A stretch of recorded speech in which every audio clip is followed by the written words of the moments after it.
I'm gonna defer blame to somebody else. It was his fault that I hit the tree. Holy smokes, look at that. Thomas here with the Harlan Project. Welcome back to the channel. I got my A-team behind me. Say hi, boys. Yeah! They're bringing the energy today, boys. We got a dump trailer video. A customer rented it yesterday. He called me and he said, hey, I got some fill dirt I need removed. I could always use fill dirt, and I'll pay you to take it. That's a win-win for me. But he had way more dirt than he thought he had, and it's actually going to max out the trailer, and it's going to max out the truck. So I want to share that with you because we have some naysayers on this channel who say that a half-ton truck can't do the job. I'm pulling onto the property with the first of 3 loads from this customer. In just a second, you're going to see my 2 property managers. Anytime dirt comes on this property, these little guys, they want to know, Dad, can I put my toy trucks on it? Can I turn it into a mud hole? Can we turn it into a jump with the 4-wheelers? And they're pretty good negotiators, and because their dad likes to have a little fun, he's an easy pushover. We decided we'll use the dirt to make a jump for their 4-wheelers. We'll use the skid steer to do that. Not on this video, that'll be another video, and when the time is ready, we'll take that jump back up and we'll use it for fill dirt to fill in some low spots I have. We're on the hill. Right over. Well, then let's not do it there. Why don't we do it right over there in your track?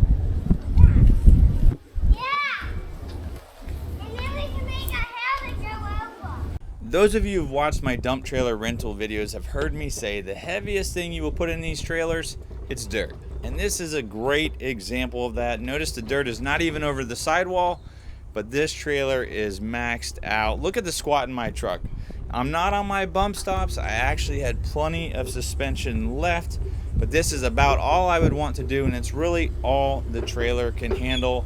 And keep in mind, the dirt is not level with the steel walls of the trailer. You will max it out long before that. Make sure your customers are thinking about that. Make sure you guys are thinking about that.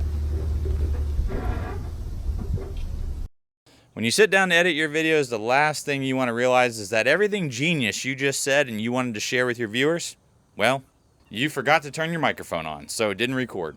So I apologize for another voiceover, but if you guys can appreciate the challenges with YouTube and putting these videos together, do me a favor and hit the like button. That is the biggest thank you guys can give me, and it really does help out the algorithm. I can't overstate that enough. Thank you guys. As you can see, I like to talk with my hands, and what I'm explaining was the process of renting the trailer. The customer, of course, asked if it was available, and I went through my standard questions, one of which is, what are you dumping? And he said dirt, and that is a red flag for me. I must clarify how much. He actually did send me a picture, which was very helpful, but looking at a picture of dirt and standing in front of a picture of dirt, sometimes it's hard to scale the amount. Now, he wasn't trying to trick me. He did say he had about 10 yards of dirt, so right away I told him it's going to be at least 2 trips. In this case, it was more than 10 yards, and we ended up having to do a 3rd trip. But when I picked up this load, I actually had him take about 3 or 4 bucket loads off the top. He had a mini skid steer, so they weren't big bucket loads. But I just looked at what was left over, and I looked at what was in the trailer, and I said, we really need to take off 400 or 500 pounds off of this trailer if we can. And then I had a little bit of rebalancing to do, not much, where I had to shift some of the dirt to the back just to help with the tongue weight. With any load, and especially a heavy load, make sure you adjust your gain on your trailer. So I keep this trailer empty at a 5.5, but I can tell you on my first load, I had to take it all the way up to a 9.5, which is almost max on this trailer. The proper way to make sure your gain is set adequate is to get up to about 14, 15 miles an hour and then squeeze the brake controller. And when you do that, you should feel the truck slow down. The trailer is doing all of the braking. I'm not trying to trick you guys with that weight. I'm sharing it with you because it's how I know how heavy the trailer is. At 10,000 pounds, a 7.5 to 8 gain is sufficient. It provides me with enough braking. So when I squeeze a 7.5 to 8 and it doesn't slow that trailer down, I know that it's more than 10,000 pounds back there. And to go all the way to a 9.5, well, I mean, I've done this before. I know that we're pushing 12, 13,000 pounds right at the max of what this truck is rated for.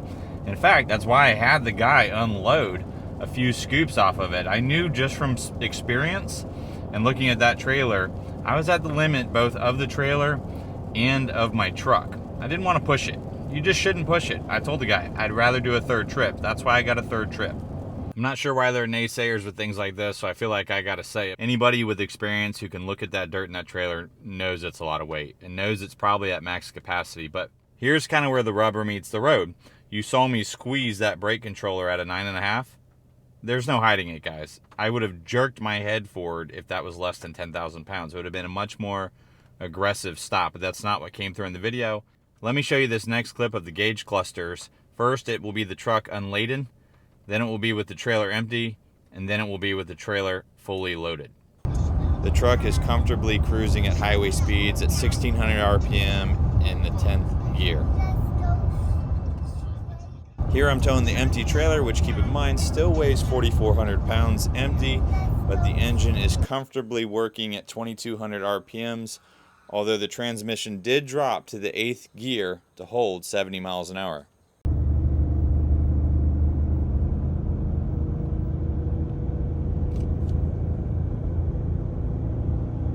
This first part of the video is me merging onto the highway. In no way is this a test of how fast I can get to 70. In fact, I'm on an on-ramp with turns and vehicles in front of me, so I'm just moving along with traffic, but you can see the truck at max load shifts through the gear smoothly and has no trouble picking up speed. I actually had some slow traffic that I had to pass so I could get to 70 mile an hour to do the comparison test. But here you see the engine is comfortably running at 2,600 RPMs despite all the weight. The engine is not working, no temperature issues with the coolant or the transmission. There is one observation here, and that's the transmission had to shift to 7th gear. It's my understanding with these Ford 10 speeds that the 8th, 9th, and 10th gears are when the torque converter locks up. So ideally you would like to be towing in one of those gears. Comment below if you guys have any experience hauling dirt around, or if you're in the rental business, how often do you get calls like this where customers need to have dirt removed? Because for me, it's extremely rare. Well, to be more specific, it's extremely rare that I need to have good dirt removed. I will get customers who will reach out because they need to get rid of sod strippings because they're doing a landscape project or a patio project, or they need to get rid of unwanted soils like clay. Fortunately for me, that's not what the customer had here. He actually had pretty good soil. He was doing a paver project in his backyard, which needed to be cut down so the elevation would match his existing patio. He stripped off the grass a few months ago, so what was left was really just dirt. No strippings whatsoever. You do see some concrete debris in the video clips I'm showing, but it was really minor overall. There was no other trash like rebar or metal or construction debris, and really there was very few roots in this. I mean, this was almost screened dirt.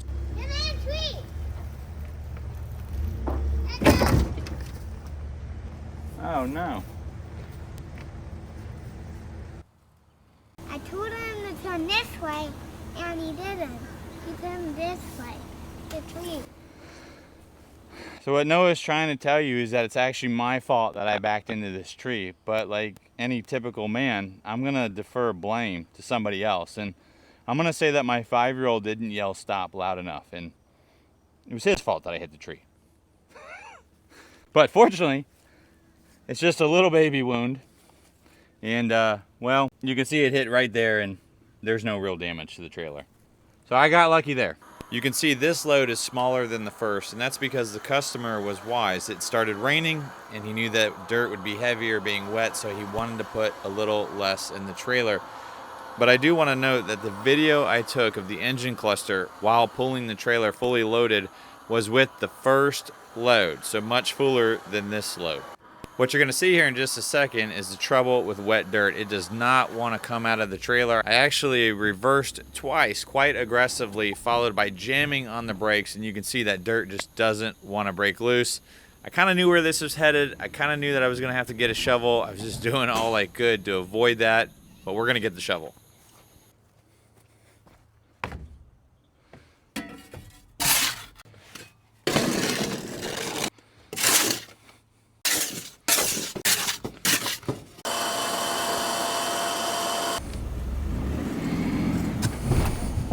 I just returned with the third and final load from this customer. The truck performed beautifully. The trailer beautifully. No issues whatsoever. But there is a problem. I don't know if you can see it. A trained eye is going to see it pretty quick.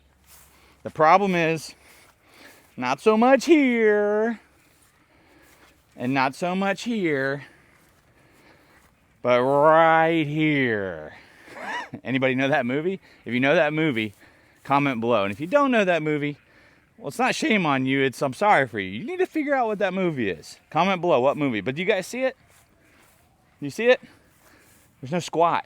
There's no squat. This customer was a really nice guy, and I enjoyed getting to chat with him a little bit. And he was taking on a pretty big paver project himself, which I applaud. I'm a DIY guy myself. Anybody who wants to do that, thumbs up, go for it. And he was kind of learning as he goes. You know, credit to him for that. The first 2 loads he did, I thought, other than overloading that first one a little bit, he balanced them very well. I had no issue. I had proper squat. It wasn't over tongue weight. Obviously, it was enough for me to run at 70 miles an hour and provide you guys those videos at highway speeds. This one not. This one he's clearly backloaded. Now, I'm gonna go to his defense. Okay, I know he was working at night last night because we had a lot of rain, and so his project was getting delayed, and his rental was up on the machine today. So, my guess is he was working late at night. And look, we all get tired after a long day. He probably got to the point of good enough, and no big deal. But it caused my drive home to be a little slower. I was tapped out at 53 miles an hour, which you guys know that. If you guys trailer enough, you know that for whatever reason, 55 miles an hour is like that trigger speed. There's somebody really smart watching this could probably tell us why. If you guys know the answer, tell me below. But, you know, it kind of dawned on me when you see those U-Haul trailers and on the back of the wheel well it says speed limit 55 miles an hour max speed. It's not because the tires can't go more than 55. It's not because the trailer can't go more than 55. It's to keep stupid people from doing something stupid. like rear loading a trailer, and then they start to sway so much that they lose control and off the side of the road they go and they take somebody else out. Well, you can see I've got some more shovel work to do. That's just kind of the nature of this wet dirt. It absolutely poured last night. It was a pretty nasty cell that came through. I mean, I think we had, if I had to guess, 40 mile an hour gusts, maybe even a little bit more. It was really whipping. I'll show you a quick clip. Dude, it is blowing nasty out here. Holy smokes, look at that. A lot of you ask about my poor man's pole barns, the tarp structure, and how do those hold up? They're all just fine. They're doing fine. They survived. They even took a little bit of debris. I've seen those survive 50 mile an hour gusts. It's really the sustained winds in excess of that, those hurricane force winds that will take those things out. Now, I do want to clarify a few things about the truck. It is a 2018 F150. It's got the 3.5 liter EcoBoost in it. That's their Gen 2 motor. I think it's rated for 375 horsepower and 470 pounds of torque. So it's got plenty of giddy up on it. Of course, every time they come out with a new truck, they just keep pushing those numbers. And of course, that doesn't even compare to what a diesel can do. I mean, of any brand, it's not even close. And now, as for me, the bulk of my driving is unladen. It's not towing a trailer, and so I appreciate having the softer ride that the 150 provides over a 250 or some other heavy-duty truck. I also like that this requires less maintenance. It's just a gas motor. A diesel is more expensive to maintain. There are more parts that can fail, and with all the government emissions and EGR systems and all that stuff, we should just get rid of all that. But that's another conversation. So what I'm trying to tell you guys is play by the 90% rule. If 90% of the time you're towing something under 10,000 pounds or you're just unladen, don't go get a heavy duty truck. You don't need it. I mean, this is 13,000 pounds I just did 3 times, and I've done it way more than 3 times. Okay, and I know at least one person is going to kill me for not having a weight distribution hitch. You're right. You win. You're right. You're right. They're right. They're right. Technically, I should have a weight distribution hitch when I'm towing that much. The manufacturer says so. I agree. So, guys, disclaimer, you should be towing max loads with distribution hitches. Your manufacturer recommends that, and so do I. That said, I'm going off my experience, but also keep in mind this is a Florida truck. We don't salt our roads here. We don't have to like you guys do up north. You won't find a speck of rust underneath that truck. That frame there's nothing compromised. That's what I'm trying to get at, okay? It's not like an older vehicle where there's starting to be rust problems and there's starting to be frame deterioration where eventually your truck's going to go. We've all seen that. And of course, if you drive a Dodge, it could be brand new off the lot, and for whatever reason, they just do that at times. I'm kidding, but some of you guys take this stuff so seriously, okay? I'm not trying to convince you guys to go break your truck.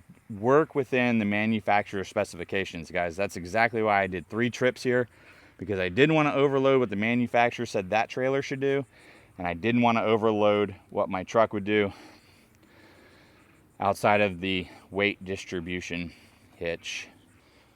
You guys seem to be enjoying these dump trailer videos. In one of my most popular videos, I talked about this scissor lift design and how it's never let me down. The telescopic design is the best. I conceded that in the other video. I do again today. But 3 loads, maxed out, lifted it up just fine, no hesitation. It's been a pretty good trailer, guys. If you want to go with the best and you have the money to do it, do it. Awesome. You'll be thankful over the long run. Or save a little money, buy used, put a little love into it. That's what I did with this one. Guys, that trailer's 10 years old, still performing very well. Do your maintenance, things tend to last. Guys, if you found value in this video, please, huge favor, hit the like button. It helps so much. And think about subscribing. Do all kinds of videos like this with the dump trailer, other trailers I have, and just DIY projects. We're always getting into something fun on this channel, and at the end there'll be some links to some other videos. Be sure to check those out. Comment below. Remember to spend time with your creator. He loves you. He wants to hear from you. We'll see you on the next one. Bye.